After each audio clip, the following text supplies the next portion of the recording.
আমাদের নবী সাল্লাল্লাহু আলাইহি ওয়াসাল্লাম তো 1 মাস শান্তিতে ঘুমানো নাই নবী হওয়ার পরে। যখন তিনি মারা যান, ফাতিমা রাদিয়াল্লাহু আনহার কথা মনে আছে না? কানে কানে কি জানি বললেন। তখন আমাদের নবী একটা কথা বলেছিলেন, আমি এই বয়সে সে কথাটা বুঝি, মাদ্রাসা লাইফে ইউনিভার্সিটি লাইফে বুঝিনি।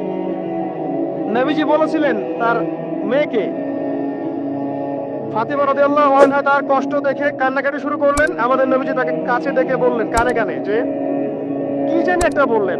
তারপর ফাতিমা রাদিয়াল্লাহু আনহা চুপ করে গেলেন।